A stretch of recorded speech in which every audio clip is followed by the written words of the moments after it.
And so, as always, I want to leave this podcast off with a UFC story. And of course, the story this weekend is going to be that fight between Uriah Hall and Sean Strickland, which, as a matter of fact, as of the recording of this podcast, is going to happen tomorrow night. So literally, as soon as I am done recording this, I'm going to rush home, I'm going to edit this segment together, I'm going to put it up on YouTube, so hopefully it'll be out there before this fight happens. But I want to talk a little bit about Sean Strickland. I actually wanted to talk about Urijah Hall, but to me, Sean Strickland kind of stands out as the more interesting figure of these two fighters. The one thing that he was saying in the interviews leading up to this fight really stuck with me. And he just basically said, it's like, well, he was talking about the kind of fan that he likes. And he likes the kind of fan that sticks with a fighter through thick and thin. They decide which fighters they like, and they just stick with that guy, whether they're winning or losing. Doesn't really have a whole lot of time for the kind of fan who's just like, oh, well, you know what, I like that guy because he's winning. The fairweather fan. Sean Strickland, not a lot of use for them. And quite frankly, I think that's about right. But there was a little bit more that he said about this, and I was very struck by this. Because since I became, such an enthusiastic fan of MMA as I have become, over the last 18 months, I have a lot of what I would say, I invest a lot of pretty high-minded ideals in this sport. I think that this sport, the kind of fighters that you cheer for in this sport, I think actually tell you an awful lot about the kind of society that you want to have.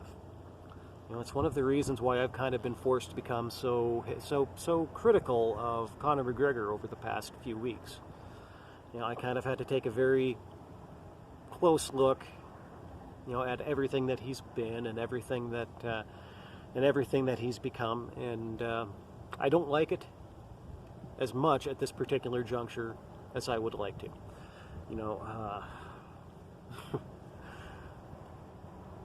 I'm not too keen to talk about it, but I'm 40 years old.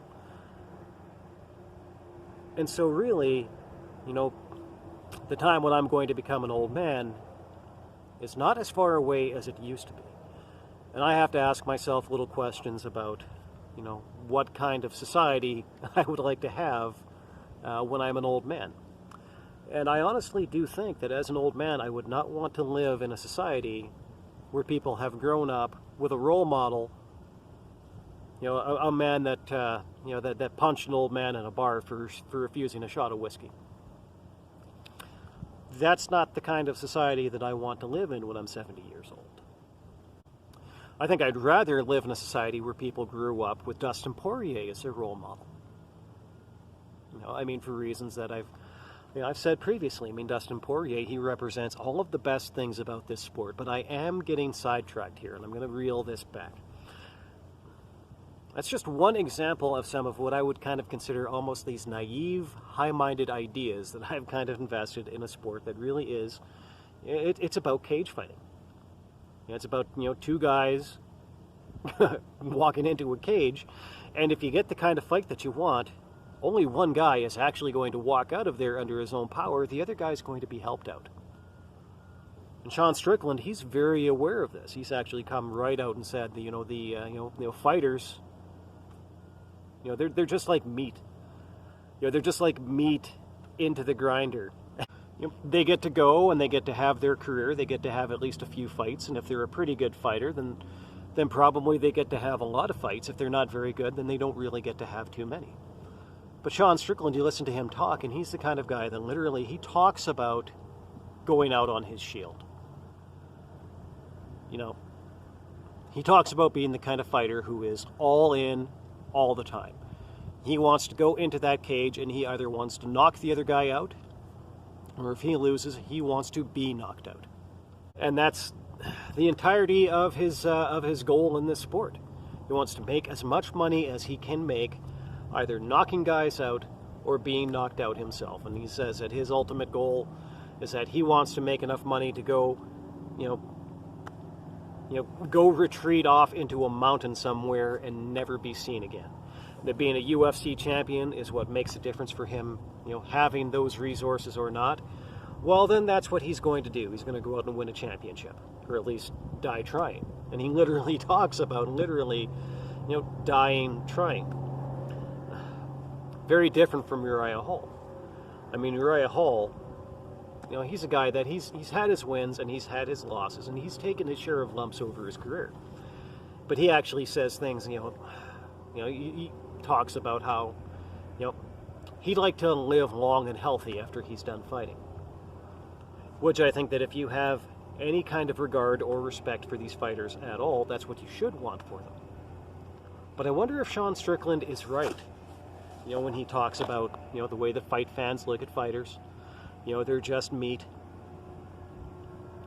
And really, he says really, with few exceptions, nobody really cares about a fighter after they're done fighting.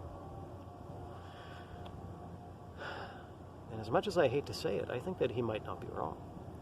I mean, one thing that I will say is that, Dana White, for everything that Dana White has done for this sport,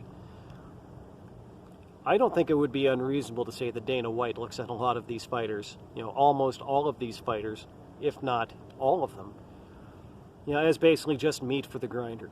I mean, Dana White has done a lot for the sport. Yeah, but really, at its most fundamental level, Dana White is kind of a carny. And the one thing that Dana White has proven to be very, very good at, is getting the most out of these fighters, for the least that he has to give them.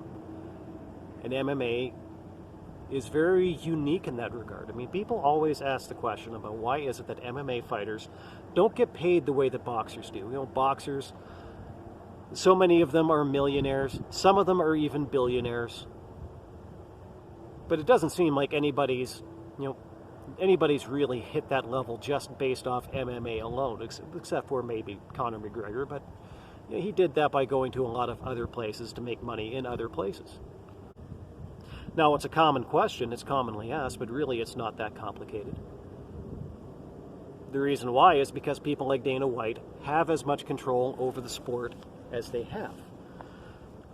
Putting together a pro boxing match is a very different proposition, than putting together an MMA fight, because in MMA, when you look at these organizations, when you look at the UFC, when you look at the promotions, you're looking at organizations that are not just the fight promoters.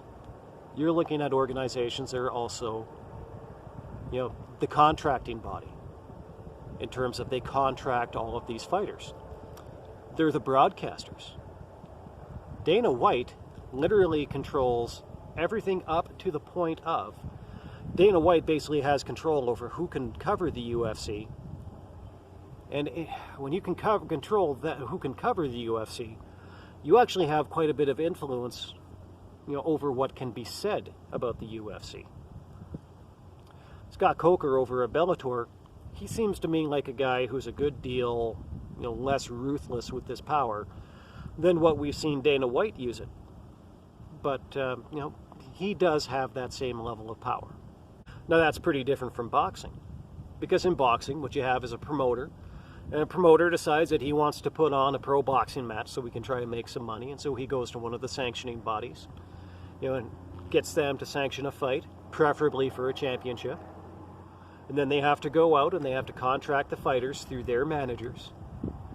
And then they have to go out and they have to find a broadcaster, or a pay-per-view provider. And so there's this succession of people that a boxing promoter has to go to that all have power over exactly what can happen and what eventually will happen.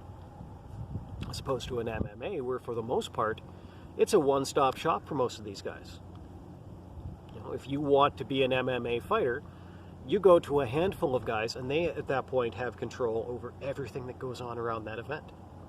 And you either play it their way or you stay home. And so I think it's fair to ask the question of whether or not the culture surrounding MMA would be significantly different if it were structured a little bit more like boxing. Not sure if I could give you that question in the affirmative, but I think that one thing that we could safely say, is that these guys that are basically treated like meat into the grinder, they would probably have a nicer retirement package at the end of their career. And honestly, of the various things that you could say about Sean Strickland, I think that maybe one thing that it would be very difficult to dispute is that I honestly don't think that Sean Strickland has given enough thought to what's going to happen at the end of his career. You listen to him talk, and he doesn't talk about it very much, with the exception of the whole, I want to go hang out in the mountains when I'm done kind of thing. Aside from that, it doesn't seem to be anything that's on his radar. And so with that in mind, I honestly hope that either he does start to think about that, or he just starts to make a shit ton of money. Because personally, I don't look at these guys as meat. I don't look at these guys as meat, and I don't look at this sport as a meat grinder. And personally, I'm not planning to change that outlook anytime soon.